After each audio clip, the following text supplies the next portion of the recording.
Timo Werner to be using a swap deal to sign Erling Haaland? What? That literally makes zero sense. I'm going to be delving into all the reports. Some crazy reports came out, and it's not just from one source. It's from various other sources, various other reports. I'll also be speaking about Romelu Lukaku again. I spoke about him in yesterday's transfer news video. Going into more depth with him. Going to be giving my thoughts and opinions on the matter, on the situation. And of course, going to be discussing with Erling Haaland and the new price tag Borussia Dortmund have placed on Erling Haaland. Hence why maybe these Timo Werner, rumours and news are coming out. But before I do get into all of that, make sure you smash the like button, subscribe, hit the bell notification, and comment down below your thoughts and opinions in the comment section below. The craziest news story of this video, and I couldn't believe my eyes. I genuinely couldn't believe my eyes.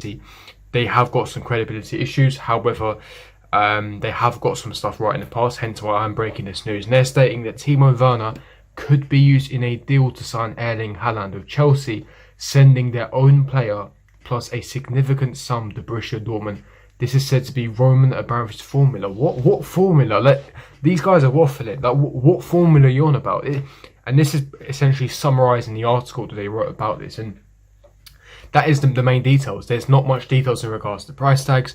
They don't mention how much it's going to cost plus Timo Werner. All they're stating is that it's going to cost Timo Werner plus extra money. And for me, there is a lot of issues with this. This deal makes absolutely no sense. Firstly, the finances. Secondly, logistics. Let's get into logistics, right?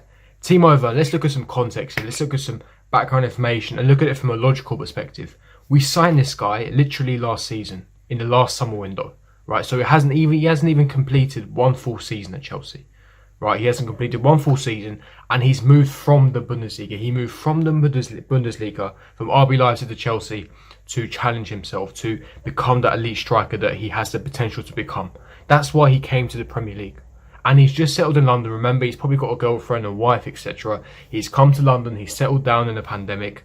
He's just about adapting to the Premier League. Timo Werner is a massive project by the club. The club have insisted that he has to be worked. He has to be utilised. A system has to be created for him. And now we're saying we're going to bin this guy after not completing one season and then offer cash plus to get Haaland. It doesn't make any sense. Secondly, why would Dortmund even want Werner? We don't know if Dortmund even want Werner. That's the other problem here. When you have a player cash deal or you're having a player swap deal, just because you want their player doesn't mean they want the player you're offering. This is the thing. We want Haaland, cool. But do Dortmund necessarily want Timo Werner? They might do, but we don't know. There hasn't been any reports that suggested that. Does Timo Werner suit Borussia Dortmund's system? For me, that's not a question. I think he does, because he's proven that he can get record numbers in the Bundesliga because there's a lot of space in behind, etc., which essentially suits Timo Werner, to a T. I don't think the system is a problem, but it doesn't make any logistical sense. Dortmund have to want Timo Werner, and they haven't expressed any sort of interest. And again, would Timo Werner even want to return to Germany? There's The Athletic made a report a couple of days ago, and they stated, and they're the most credible, most reliable source you can get, and they've stated that there's no indication or signs that Timo Werner is unhappy at Chelsea. There's no signs, meaning that he's content with being here. He's ready to adapt. He's just slowly adapting, getting into gear. He's loving life in London. It doesn't make sense. Timo Werner, I doubt he'd want to even return back to Germany. Not even return, but to play for a rival club to RB Leipzig. Logistically, it makes no sense.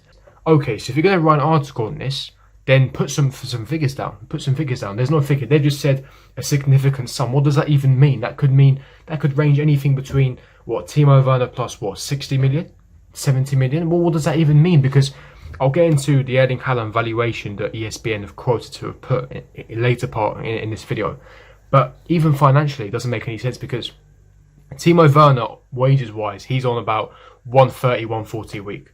Now that is high wages, and that's not astronomical. That's not astronomically high. There are so many other players that are on higher wages in the Prem, but for the Bundesliga, that's extremely high wages. So Dortmund are probably going to have to match those wages or even increase that wage again after losing Erling Haaland. Doesn't make any sense. And for me, you can actually play Werner and Haaland in a team together. So for me, I call BS. I call BS. It logistically doesn't make any sense. It financially doesn't make any sense. We have the transfer budget. We have the finance to just pull Erling Haaland without putting in any play that we like. We can use Werner and Haaland in a system. They can play together. Yeah, Werner is not an out-and-out number 9. This guy is a left forward in an inside channel where he likes to exploit the space. You can have Werner on the left wing, but more of a left forward, and have Haaland as a number 9. You can fit these two together in a starting 11. Werner doesn't necessarily have to be put on the bench when Haaland comes if we do end up signing Haaland. But this formula, this magical formula, this report saying that we're using Timo Werner, until I see concrete sources, until I see concrete evidence from reliable sources like your Athletics, your David Ornsteins, Matt Laws, your Simon Johnsons, if none of them are saying this, I'm not believing a word. This is just me, but I couldn't stop laughing because this was comical. But listen, who knows? In football, anything's possible. Who am I to say this won't happen? But for me, I'm looking at it from a logical standpoint, financial standpoint, and a logistical standpoint. This makes zero sense. But moving on to more striker targets, again, Romelu Lukaku, a player that I mentioned heavily in yesterday's Newsdaily video, and I said that Chelsea and Barcelona are set to face competition from Manchester City for Inter Milan forward Romelu Lukaku, who are considering making a move this summer.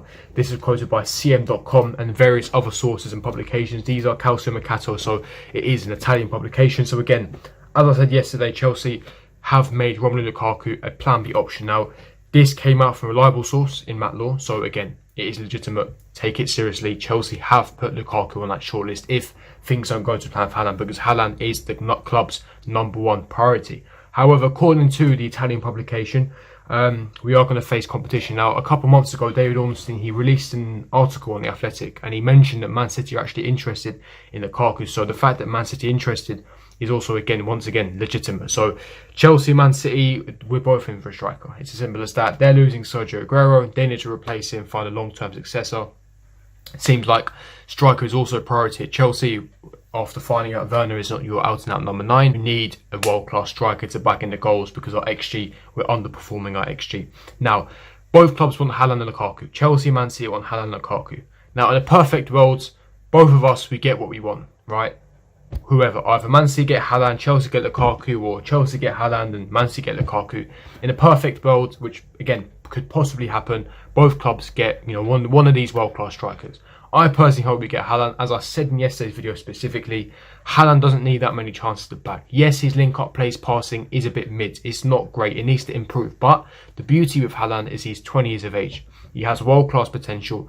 Let me rephrase that. He has generational potential because the guy's already world-class. The amount of goals that this guy's bagging, but he needs to improve some parts of his game. But luckily, he has 7-8 years to fix that. And plus, added to the fact that he only needs 2 chances to score. He's an absolute gunman.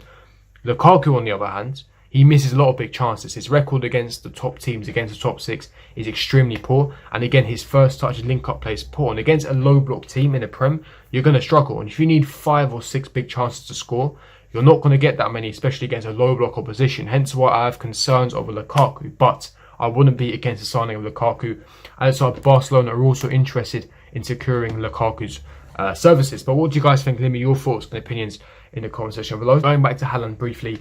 Now, yesterday ESPN wrote an article on Haaland's valuation. They're stating that Erling Haaland's transfer fee this summer has been set by Borussia Dortmund, with interested clubs needing to pay 180 million euros in order to land Haaland. Now, this is an absolute astronomical fee. This is crazy. This is crazy to me. A lot of people say pay it, but we need to understand here how much financial strain and financial implications a fee like this in this COVID climate, this pandemic, would have on any sort of club. I don't care if we're backed by a billionaire sugar daddy, right? We have a sugar daddy. We need to understand that.